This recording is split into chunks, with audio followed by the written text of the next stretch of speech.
ان الانسان خلق ہلوعا، انسان بڑا تھڑ دلا پیدا کیا گیا ہے۔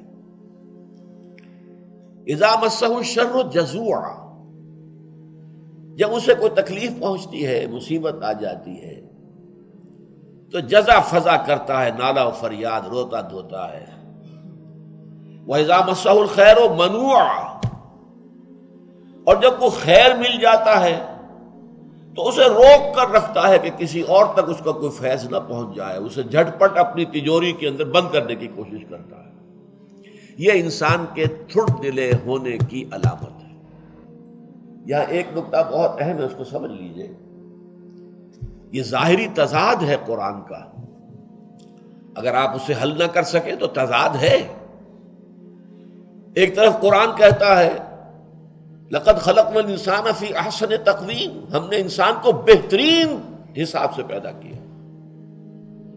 اللہ فرماتا ہے خلقتہ بیدی، میں نے اپنے دونوں ہاتھوں سے پیدا کیا۔ وَلَقَدْ كَرَّمْنَا بَنِي آدَمَ وَحَمَلْنَاهُمْ فِي الْبَرِّ وَالْبَحْرِ، ہم نے بہت عزت دی ہے بنی آدم کو، ہم نے انہیں اٹھایا ہے، سوار کرایا ہے، بر میں بھی بحر میں بھی۔ اور یہ مسجود ملائک تمام فرشتے جھکا دیے گئے، جبرائیل بھی، اسرافیل بھی، اسرائیل بھی، سب کے سب۔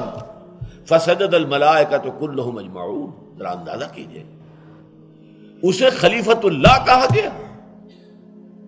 ایک طرف یہ ہے، ایک طرف قرآن کہتا ہے خلق الانسان ضعیفا، انسان کمزور پیدا کیا گیا۔ کان الانسان عجولا، انسان تو بہت جلد باز ہے۔ خلق الانسان من عجل، جلد بازی تو انسان کی سرشت میں داخل ہے۔ انہ کان ظلوما جہولا، ظلوم بھی ہے، ظلم کرنے والا، جاہل بھی ہے۔ یہاں کہا ہلوعا، بہت کم ہمت، تھڑ دلا، دل کا کچھ بھی کمزور، کہ اگر ذرا تکلیف آئی تو جزا فضا ہے، نالا فغاں، شور مچا دیا ہے، فریاد کر رہا ہے۔ اور کوئی مال مل گیا، کوئی دولت مل گئی، کوئی شے مل گئی تو سید کر رکھتا ہے، مبادا اس کا فیض کسی اور کو بھی پہنچ جائے۔ تضاد ہے یا نہیں؟ How to resolve it? یہ جو انسان کا مرکب وجود ہے، اس روحانی وجود کے اعتبار سے خلقنا الانسان من احسن تقویم، روحانی وجود کے اعتبار سے وہ خلیفۃ اللہ فی الارض، اس روحانی وجود کی وجہ سے وہ مسجود ملائک بنا۔ فَإِذَا سَوَّيْتُهُ وَنَفَخْتُ فِيهِ مِن رُوحِي فَقَعُوا لَهُ سَاجِدِينَ، جب میں اس کی تخلیق مکمل کر دوں اور اس میں اپنی روح میں سے پھونک دوں تو گر پڑنا اس کے سامنے سجدے میں۔ یہ ہے وہ پہلو، اونچا ہے، بہت اونچا ہے۔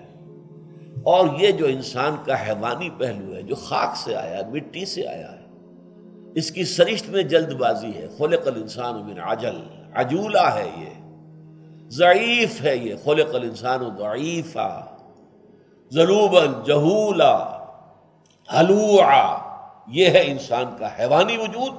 اس کے اعتبار سے وہ نیچلوں میں سب سے نیچے ہے۔ اب ظاہر بات ہے کہ انسان کے اندر یہ وجود جب دونوں جمع ہو گئے تو اب دو ہی باتیں ہوں گی، یا حیوانی وجود غالب آ جائے گا روحانی وجود پر تو انسان حیوان بن جائے گا، بلکہ حیوان سے بھی کم تر۔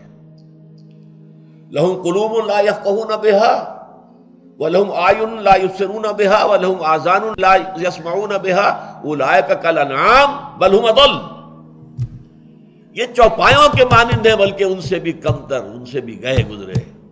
لیکن چوپائے تو پیدا اسی سطح پر کیے گئے تھے، اس پر وہ برقرار ہیں۔ یہ کہاں پیدا کیا گیا تھا؟ کون سی روح اس کے اندر پھونکی گئی تھی؟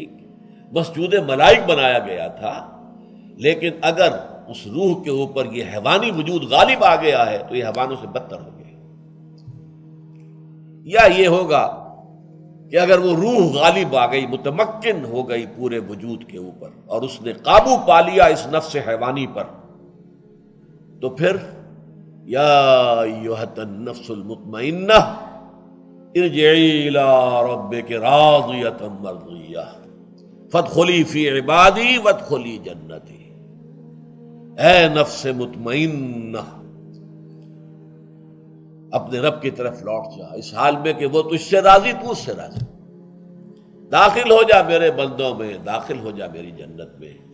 یہ معاملہ ہوگا اس کا جس کی روح پورے طور پر متمکن ہے اس کے حیوانی وجود کے اوپر۔